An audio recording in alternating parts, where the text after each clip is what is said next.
दोस्तों नमस्कार। मैं प्रशांत कौशिक संवाद इंडिया के मंच पर आप सभी का हार्दिक स्वागत करता हूं, हार्दिक अभिनंदन करता हूं। जैसे आप सभी जानते हैं, मैं से उत्तर प्रदेश की राजनीति को लेकर तमाम तरह की चर्चाएं राजनीतिक गलियारों में बनी हुई हैं।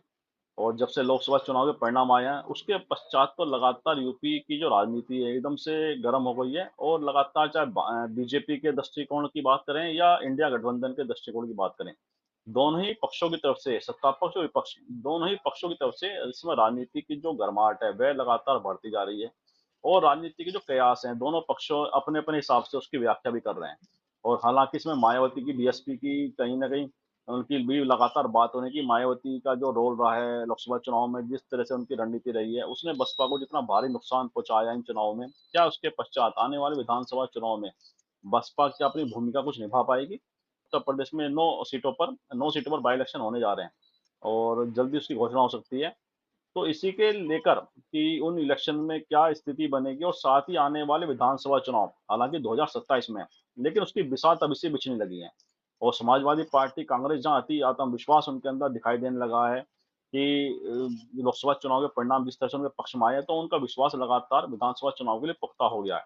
और ऐसे में बीजेपी की जो अंदरूनी राजनीति है, उसमें जिस तरह से समीक्षा बैठक इस समय चल रही है और समीक्षा समीक्षा बैठकों में जिस तरह से एक दूसरे के प्रति जो वहाँ के नेता अपने जो बयान दर्ज करा रहे हैं या जिस तरह से बता रहे हैं कि किस तरह से भीतरघात हुआ है, उसने बीजेपी की चिंताएँ बढ़ा दी हैं। और वहीं शीर्ष नेतृत्व के उसमें भी हम देखें, अगर नेतृत्व के दृष्टिकोण से बात करें, तो लगातार बीजेपी की चिंताएँ बढ़ रही हैं और आपस के जो द्वंद्व हैं, वे भी सामने आ रहे हैं। तो उत्तर प्रदेश की राजनीति की दिशा और दशा आने वाले समय क्या होगी और किस तरह की परिस्थितियाँ उत्तर प्रदेश की राजनीति में आने वाले समय में हो सकती हैं, दिखाई दे सकती हैं। इन सब बातों पर चर्चा करने के लिए हमारे साथ उत्तर प्रदेश की राजनीति के जानकार, बहुत ही वरिष्ठ पत्रकार आज इस चर्चा में हमारे साथ शामिल हैं। उनका परिचय मैं आप सभी से करा देता हूँ।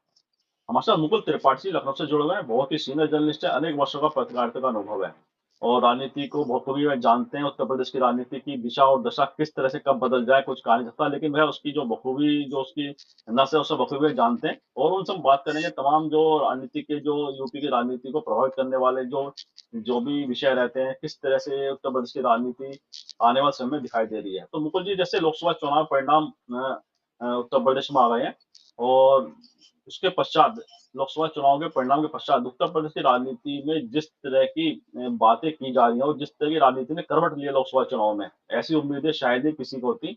इतना बड़ी बढ़त एक इंडिया गठबंधन प्राप्त कर लेगा, ऐसी उम्मीदें मैं मानता हूँ कि कम लोग लगा रहे थे। लेकिन इंडिया गठबंधन ने बढ़त प्राप्त की यूपी के अंदर। और उसका जो राजनीतिक संदेश है, उसे आप किस तरह से उसकी व्याख्या करेंगे? हालाँकि तमाम तरह की बातें हो चुकी हैं चुनाव परिणाम के पश्चात, लेकिन जो राजनीति आने वाले समय में उसको लेके हुए आगे बढ़ रही है, वह किस दिशा में आपको जाती दिखाई देती है? मुकुल जी। देखिए, सभी दर्शकों को मेरा नमस्कार। जो अभी आपने जैसे जिक्र किया कि चुनाव होने के बावजूद इस वक्त इंडिया गठबंधन तो ये चाहता है कि जिस तरह से उन्होंने एक यूपी में खास करके एक अचीवमेंट क्रॉस किया है जिसका किसी को उम्मीद नहीं थी।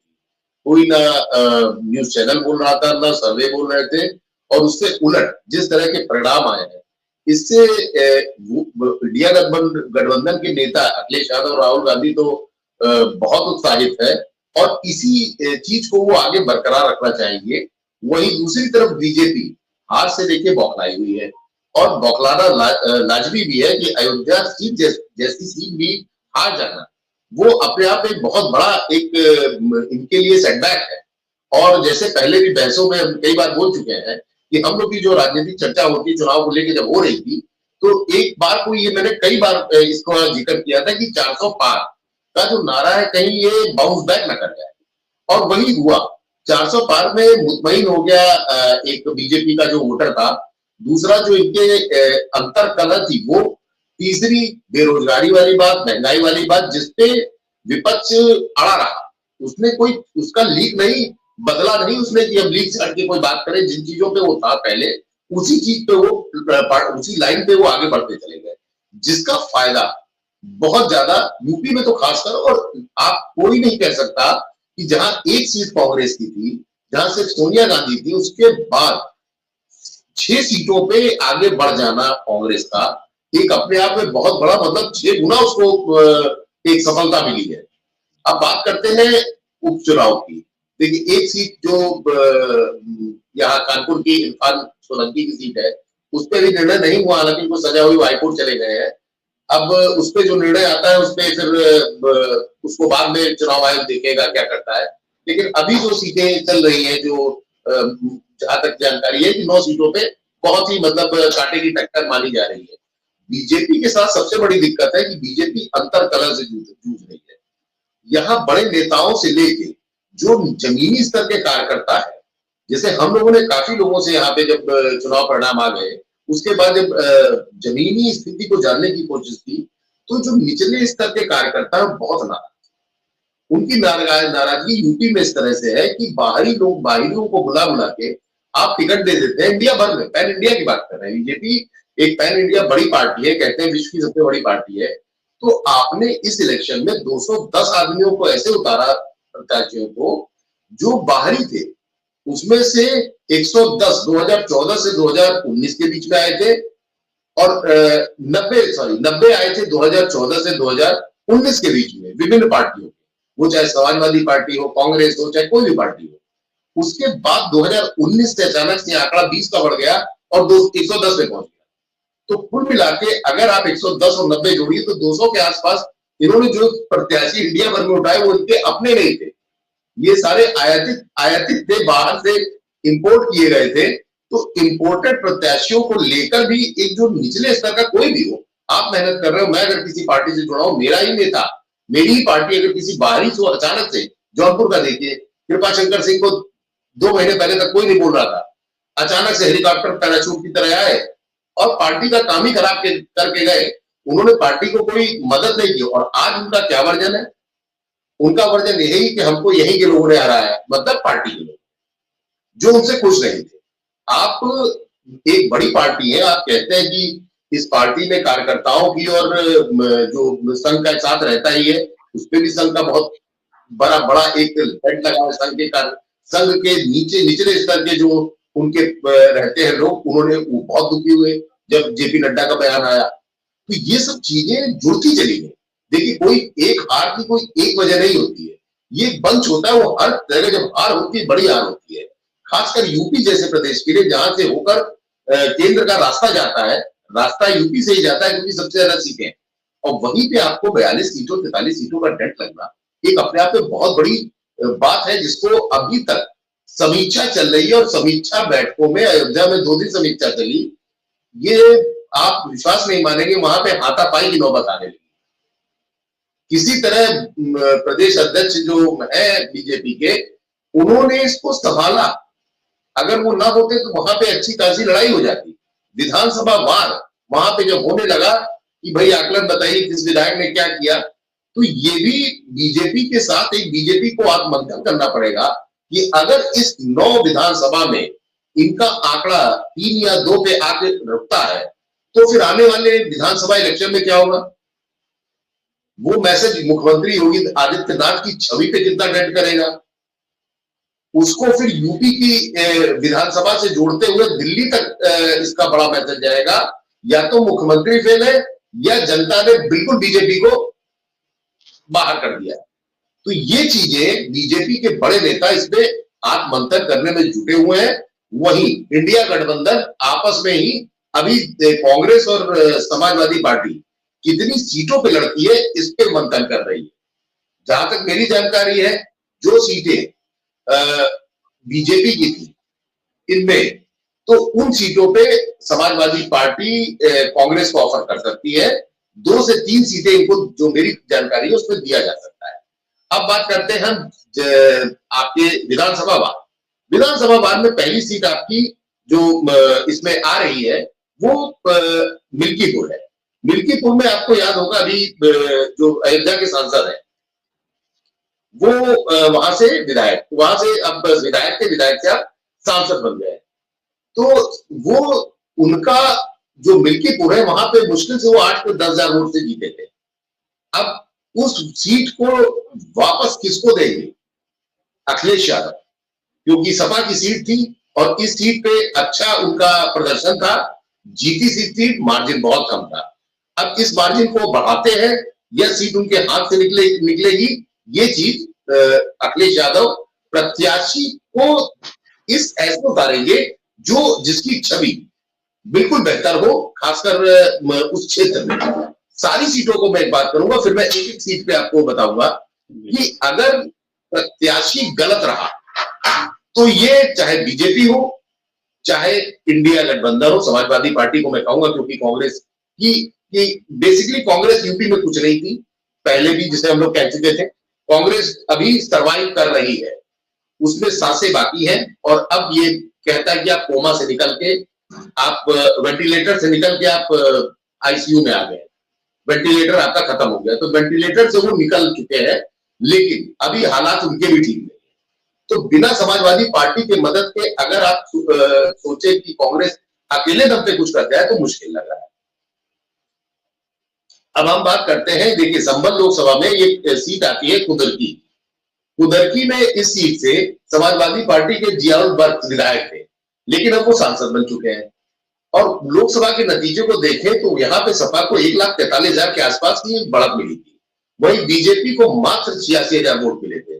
तो ये सीट मानिए कंफर्म समाजवादी पार्टी को के पास ही रहेगी, इसमें कुछ बदलाव की मुझे स्थिति नहीं लग रही है। दूसरी है खैर विधानसभा। खैर में विधायक बीजेपी विधायक थे अनूप प्रधान, जो अब सांसद बन चुके हैं। अनूप प्रधान हाथरस से चुने गए हैं, जबकि वो अलीगढ़ की सीट से, खैर सीट से विधायक थे। मतलब अपनी पार्टी के विधायक को टिकट देकर उन्होंने सांसद बना दिया, जो उनके लिए, बीजेपी के लिए एक सीट का विधानसभा वार्ड है कि यहाँ पे फिर वो फाइट में आ जाएगी।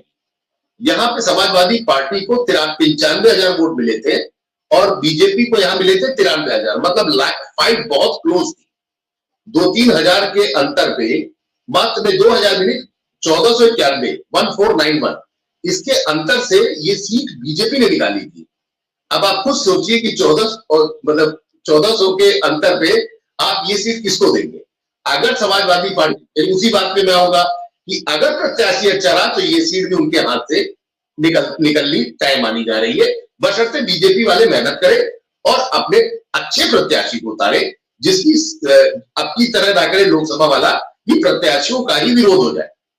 जब प्रत्याशी का विरोध हो जाएगा तो चाहे मुख्यमंत्री आदित्यनाथ आ जाए, चाहे वो नरेंद्र मोदी आ जाए, क्योंकि जब नरेंद्र मोदी खुद 1.5 लाख से जीत सकते हैं, जो विश्वगुरु और उनकी छवि को कितना बड़ा डेंट, एक गड्ढा बना दिया है, जो आने वाले कई सालों तक नहीं धुलेगा। और इसको आज भी लोग परेशान है, बीजेपी के खासकर बड़े नेता, कि 1.5 लाख का मार्जिन जनता ने इसको दिया, ये और किसी को नहीं, क्योंकि सब कुछ आपके पास।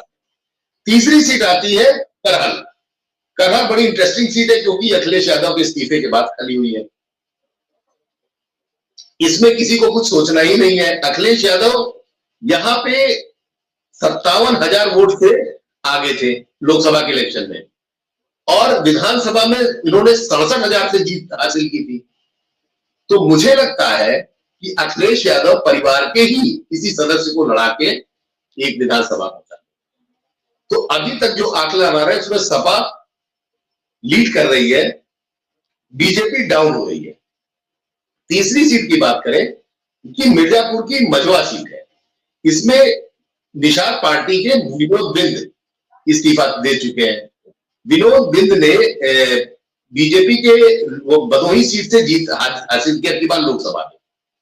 अब हालत ये है वहां पे कि 17,000 वोट से वो विधानसभा जीते थे, तो 17 उनको 92,000 वोट मिले थे। और अपना दल एस को, क्योंकि वो सपा से थे और वहां अपना दल जीता था, वहां पे अंतर जो था वो 1762 का अंतर था मात्र, 1762। बताइए 1400 1700 इस तरह के मार्जिन से जो सीटें होती है वो किस ओर जाएगी, ये सिर्फ प्रत्याशी और पार्टी के कार्यकर्ताओं की मेहनत पे डिपेंड करता है कि कैसे वो लोग सीट निकालते हैं। क्योंकि ये दो, मैं किसी को नहीं कह रहा हूं, ये फंसी हुई सीटें हैं और बहुत कम मार्जिन से अब की बार भी जीतेंगे, चाहे वो सपा जीते, चाहे वो कांग्रेस जीते, मतलब जिसको भी सीट मिलती है वो, और चाहे वो बीजेपी भी जीते। तो जब 17 नजदीकी मुकाबला रहेगा, नजदीकी मुकाबला रहेगा, बहुत नजदीक। अब फिर बात करते हैं एक और सीट फूलपुर विधानसभा की है। फूलपुर विधानसभा में प्रवीण पटेल विधायक थे, वो 2024 में लोकसभा में सांसद चुन लिए गए हैं। इस लोकसभा में नतीजा देखें तो बीजेपी के मुकाबले 18,000 वोट मिले, सपा को भाजपा से 18,000 इस विधानसभा मतलब लोकसभा का विधानसभा अगर बांट देंगे तो इसमें समाजवादी पार्टी आगे है। वहां पे 18,000 वोट से लीड करी है की बार, भले ही हार गई हो चुनाव, लेकिन यहाँ पे 18,000 और जो 22 का चुनाव था वहां पे 30,000 वोट से जीते थे। तो कहा 30,000 की आपकी लीड थी और कहा वो अचानक से कम होकर 22,000 पे आ गई है। और आप कम हो गए, ये भी नहीं कि 30,000 का 22,000 हुआ हो, आपको 30,000 तो गया गया, साथ में 22,000 वो नए लोग और जुड़ गए। तो ये सीट भी मानी जा रही है कि इसको जो है समाजवादी पार्टी के लिए थोड़ा आराम वाली सीट है, बस एक प्रत्याशी। मिल्कीपुर का मैं आपको बता ही चुका हूं कि मिल्कीपुर में अवधेश वर्मा, सपा के अवधेश वर्मा ने बीजेपी के गोरखनाथ को 12,000 वोट से हराया था। और ये चूंकि अब यहाँ पे सारा पूरे देश में और एक बड़ा मैसेज गया है विश्व भर में, तो उसका असर यहाँ कितना रहता है ये बड़ा एक हम लोग के लिए देखने वाली चीज होगी। और अच्छा इलेक्शन यहाँ होना चाहिए, मगर यहाँ पे भी एज सपा को ही जाती है।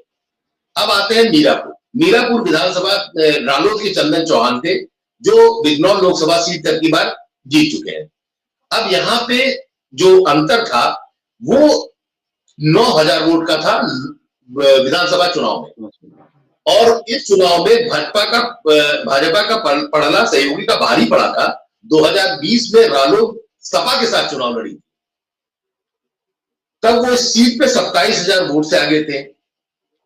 अब की बार क्या होगा कि दोनों का गठबंधन टूट गया है, तो ये सीट भी एक देखने लायक होगी कि वहां का लोकल प्रत्याशी इतना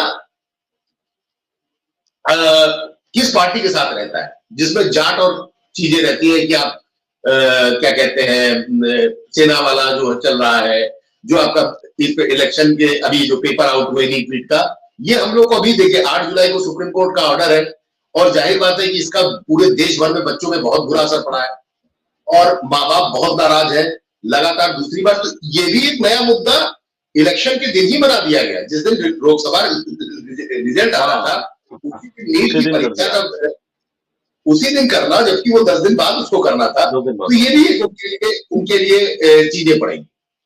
अब गाजियाबाद विधानसभा में अतुल गर्ग के इस्तीफे के बाद ये खाली हुई थी।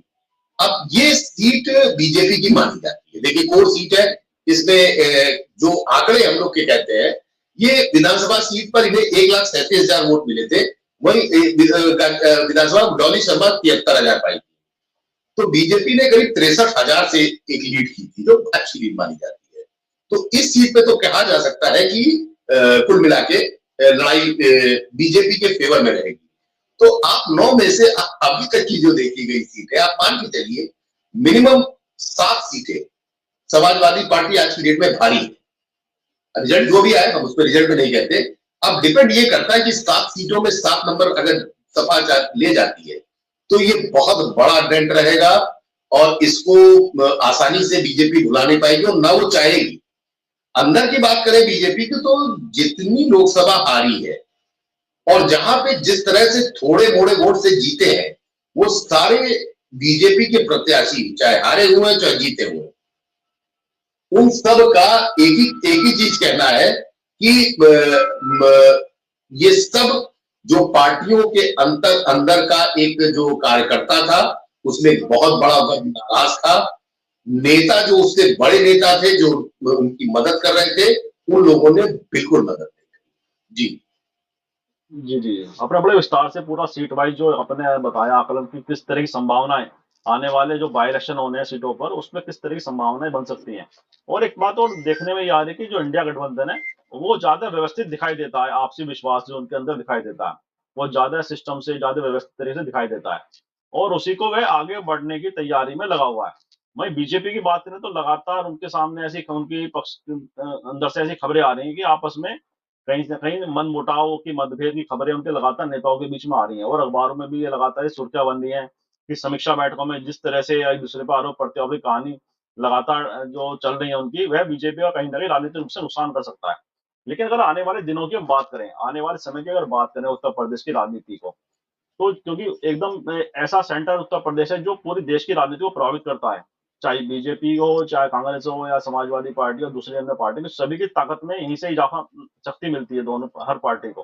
तो बीजेपी को जो लॉस हुआ है इस बार, उसके पीछे ऐसे कौन से मुख्य कारण थे कि इतनी बड़ी पार्टी, इतने बड़े संसाधन जिसके पास हो, इतना बड़ा संगठन जिसके पास हो, तमाम तरह की व्यवस्थाएं उनके पास हैं, उसके पश्चात भी, उसके बावजूद भी, और सबसे बड़ा नेतृत्व जिसे कहा जाता है कि मोदी योगी की जोड़ी का उनकी कोई विकल्प नहीं है, खासतौर से उत्तर प्रदेश के अंदर, उसके बावजूद भी बीजेपी को सीटों का इतना बड़ा नुकसान उत्तर प्रदेश के अंदर हुआ।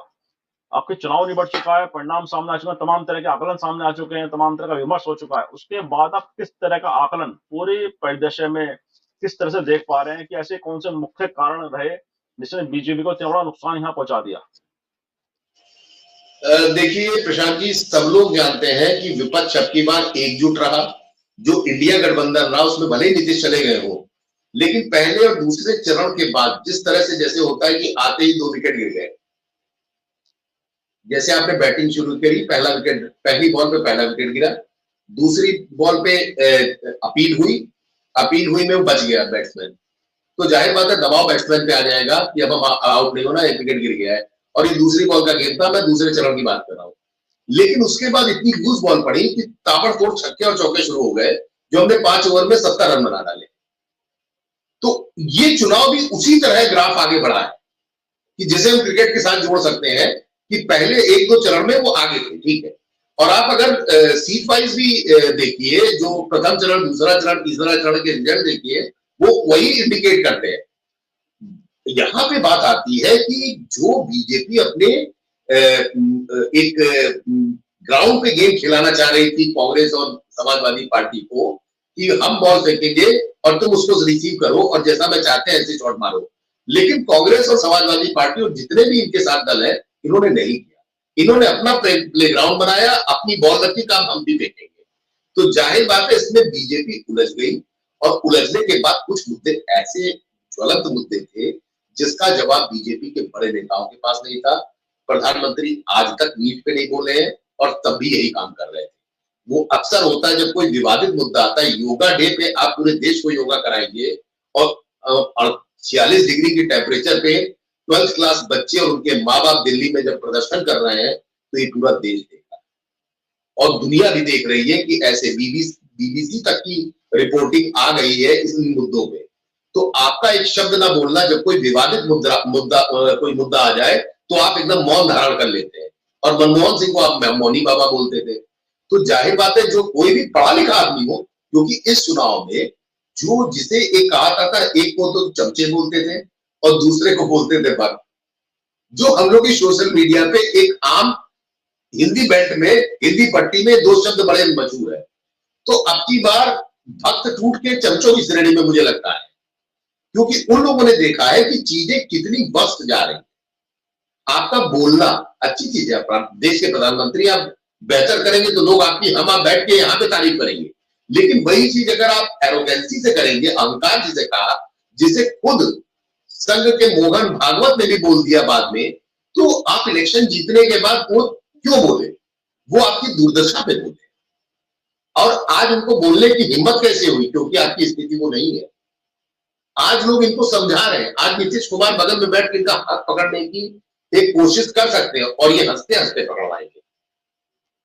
आज इनको कोई समझा सकता है, पहले किसी की नहीं सुनते थे। कोशिश यही है बीजेपी की कि हम अपना काम खुद करेंगे, मुझे किसी के मदद की जरूरत नहीं है। एरोगेंसी आज भी है, लेकिन उसका लेवल कम हो चुका है।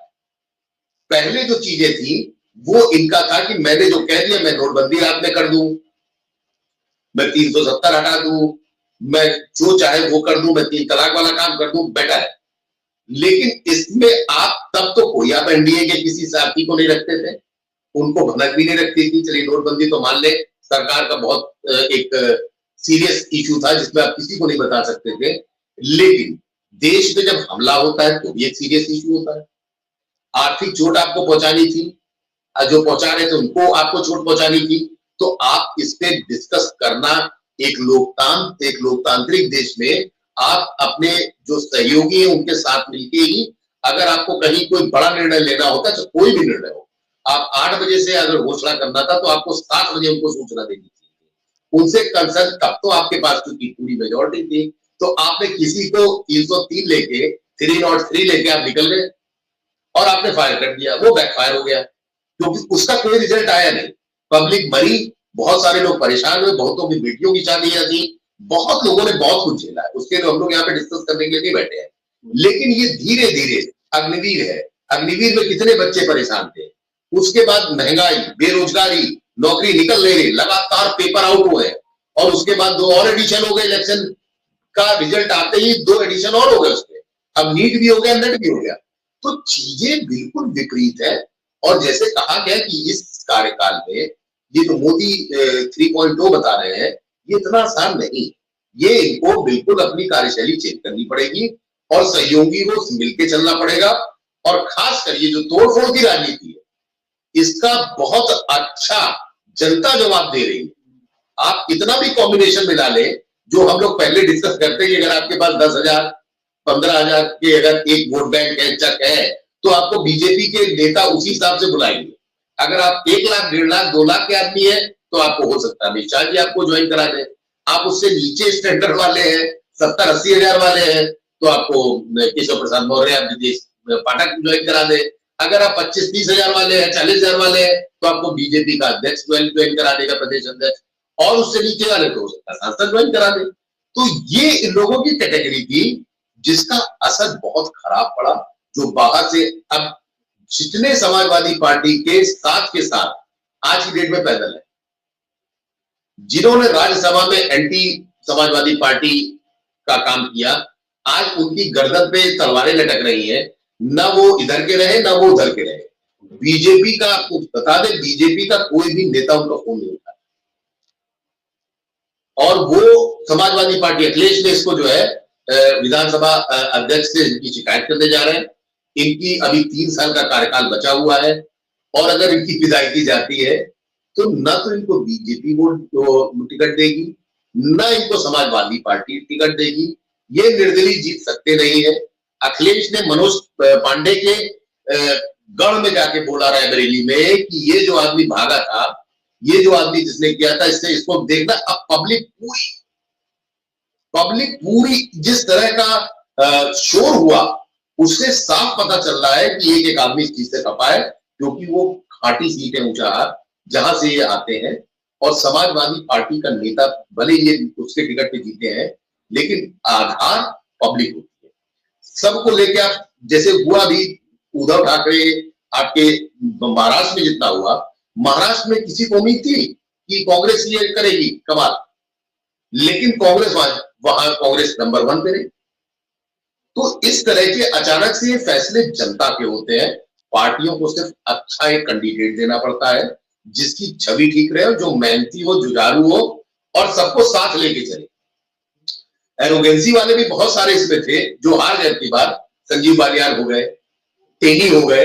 ये सब इतने एरोगेंट थे कि आप इनसे अगर बात करें तो आपको समझते थे कि नौकर है। वो आदमी देख के बात करते थे कि हाँ, अगर आप थोड़े बहुत, अगर कहीं प्रभाव, किसी भी फील्ड के प्रभावशाली व्यक्ति है, तब आपको ड्राइंग रूम बैठाया जाएगा, अदरवाइज आपको बाहर से ही नमस्ते करके छोड़ दिया जाएगा। तो ये एरोगेंसी राजनीति में नहीं चलती। उसी आदमी के पास आपको 5 साल बाद जाना पड़ता है, क्योंकि अगर वो क्षेत्र का आदमी है तो आपको बिना, आप उसके पास तो जाएंगे, तब किस मुंह से जाएंगे। तो चीजें सारी राजनीति की अगर आप गंभीरता से देखें, तो ये 9 सीटें अगर इसमें 10वीं जुड़ती है तो ठीक है, और नहीं भी जुड़ती है तो मुझे जहां तक लगता है बीजेपी को बहुत बड़ा डंड लगेगा। और बाहर से जो ये पार्टी तोड़ रहे हैं, लोगों को लेके पार्टी को तोड़ के अलग कर रहे हैं, लोगों को ला रहे हैं, अब इसका असर दिखने लगा। और इतना भयंकर दिखा है कि बीजेपी, जहां हम लोग 70 और 65 की बात करते थे और 60 की बात करते थे, आपके भी साथ हमने 60-65 का जिक्र किया था, हम लोग को भी उम्मीद नहीं थी कि गिर के वो 34-33-34 पे आ जाएगी। तो ये चीजें अब इनका आप मंथन है। और अपने जब तक आप कार्यकर्ताओं को मजबूत और खुश नहीं करेंगे, देखिए समाज, एक बीजेपी के बड़े नेता है, बात हो रही थी तो कहते हैं यार हम लोग की इज्जत नहीं है कोई, इससे ज्यादा तो इज्जत समाजवादी पार्टी में मिलती है। अब आप मानसिकता समझिए, बहुत बड़े नेता, नाम नहीं जिक्र करना चाहूंगा, बहुत बड़े प्रदेश स्तरीय नेता है, बड़ी वक़्त है, योगी जी के साथ, मोदी जी के साथ काफी उनकी फोटो आती है, और बड़े अनुभवी, बड़े गंभीर, बड़े मतलब उम्र दराज नेता है, और अभी उतनी उम्र नहीं हुई है, लेकिन उनका कहना कि यार इज्जत नहीं। तो कितने भारी मन से जो आदमी जीवन भर एक ही पार्टी को लेके चला हो और अचानक से कोई समाजवादी पार्टी का या कांग्रेस का या कहीं का आके आपकी खोपड़ी पे बैठा दिया जाए और कह चलिए आप इसके लिए काम करिए, क्या वो दिल से इसको स्वीकार कर पाए? यही काटा है, इसी तरह के लोगों ने काटा है। आपकी जो बीजेपी की दुर्गति हुई है वो किसी और का काम नहीं है, इनके अपने कर्म, वो इनके नेताओं के कर्म। देखिए योगी जी का कोई लेना देना नहीं इस इलेक्शन से। योगी जी ने जो लिस्ट भेजी थी वो लिस्ट इन्होंने फाड़ नहीं दी, हटा दी, उसको डस्टबिन में डाल दिया। योगी जी ने कई जगह बोला था कि इतने लोग हैं, इन लोगों को 33 से 34 लोग थे, इन लोगों को आप उनकी जगह इनको रख दिया। इन्होंने रिपीट भी किया, जो रिपीट किया उसका बहुत बड़ा, अब हमारे बगल में सीतापुर की सीट राजेश हार गए, लेकिन राजेश वर्मा क्यों हारे? राजेश वर्मा क्षेत्र में दिखते नहीं थे, हमारे परिचित है, लेकिन उनको हराया ऐसे आदमी ने जिसकी कोई उम्मीद ही नहीं कर सकता था। तो ये जनता लड़ रही थी चुनाव। अब की बात मुझे नहीं लगता कि देखिए मेहनत सबकी रहती है, लेकिन जनता के अंदर जनता ने चुनाव लड़ा, जनता ने नहीं, देखिए जनता अपने मुद्दों पर चुनाव लड़ा, जनता ने अपने मुद्दों पर चुनाव लड़ा है, लेकिन उसको कोई दे दे, मोदी के खिलाफ कौन, एक आवाज आती थी मोदी नहीं तो कौन, लेकिन जनता ने अब की बार क्या, मोदी 50 जगह गए, बोले कि आप इसको नहीं मुझको वोट दे रहे हैं। आप ये मत समझिए कि बैठा है, तो इसका मतलब क्या हुआ? यानी मोदी को भी जनता ने नकार दिया। वो नहीं चाहता कि यहां से हम मोदी को जिताएं। बहुत जगह हम लोग आसपास की सीटों पे और पूर्वांचल तक में गए, वहां पे लोगों ने यही काम, हम अपनी प्रत्याशी देखेंगे, मोदी हमारा काम करने थोड़ी ना आएगा। मोदी के पास कितनी बार जाके मिल पाएंगे भी। आप लोग ने जी अच्छा, इसमें ये बात जो बड़ी महत्वपूर्ण है कि जैसे आपने कहा कि मोदी जी इतनी सारी सीटों पर प्रचार करने का हमेशा कहते रहे हैं वो कि आपका वोट मतलब सीधा मुझे आएगा, मुझे ताकत देगा, लेकिन इस बार जो प्रत्याशी देखकर या दूसरे समीकरण देखकर लोगों ने वोट की है। और इसमें एक बड़ी महत्वपूर्ण बात रहती है उत्तर प्रदेश के दृष्टिकोण में, उत्तर प्रदेश संदर्भ में अगर हम बात करें कि योगी जी की छवि है, योगी जी की जो लोकप्रियता है वह आज भी ऐसी दिखाई नहीं देती कि उसमें कोई कमी आई है, बड़े स्तर पर कोई डेंट लगा है। अगर योगी जी को हाथ में फुल फ्लैश बीजेपी सारी कमान दे दे उत्तर प्रदेश की, जैसे उनका आपस में चर्चा आई थी कि केंद्र में और दिल्ली से और लखनऊ के बीच सब कुछ सामान्य नहीं है, अगर योगी जी को पूरी तरह से कमान दे दे, पूरी तरह से छूट दे दे उत्तर प्रदेश में बीजेपी को आगे बढ़ाने के लिए, तो उसमें कुछ पॉजिटिविटी बीजेपी के लिए प्राप्त हो सकती है। क्या दिखाई देता है आपको? नहीं, देखिए वो चीफ मिनिस्टर है और चीफ मिनिस्टर को क्या कमान देंगे आप? ये काम संगठन का होता है, संगठन बिल्कुल अलग है, और जो आप बिल्कुल मेन जिसको पॉलिटिक्स में आप कहते हैं वो चीफ मिनिस्टर की पोस्ट है। नहीं, जिस तरह की बात की या जिस तरह की बात भिन्नताएं सामने आती हैं, अगर वो रुक जाए तो नहीं, वाद विवाद का योगी जी के साथ बहुत पुराना नाता है। जितने मोदी जी को इसने उनसे कई 10 गुना ज्यादा योगी जी भी है। आपको याद होगा 2000 के आसपास योगी जी ने बीजेपी से बगावत करके अपने हिंदू महासभा के लोगों को उतार दिया था, बड़ा दंड हिंदू युवा वाहिनी को। तो कुल मिला के ये था कि वो तब मैं गोरखपुर में ही था, और उस वक्त ये देखा गया था कि योगी जी फिर झुकते रहे किसी के सामने, और योगी की छवि आज भी देखिए ईमानदार, वो भ्रष्ट नहीं, लोग जानते हैं कि, और अखड़ है, उनके वाद वाला थोड़ा सा एक डेंट पड़ता है, लेकिन कुल मिला के उनकी वो सबको साथ लेके चलने वाले एक नेता है।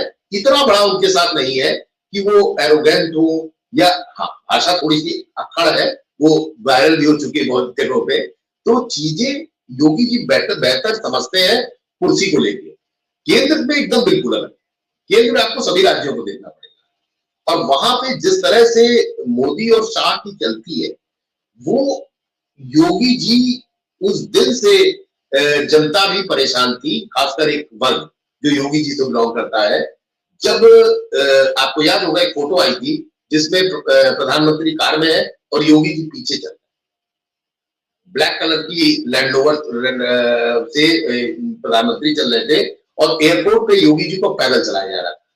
उसका मैसेज तब से बहुत गलत गया, और काफी हलकों में, इसका मतलब राजनीतिक हलकों से कहिए, आप मीडिया में कहिए, हम लोग लखनऊ में ही थे, बहुत बुरा इसका नेगेटिव गया कि प्रधानमंत्री एक जो सन्यासी है, साधु है, चीफ मिनिस्टर है, उसको कार में बैठा सकते थे, उसकी इतनी वो नहीं है।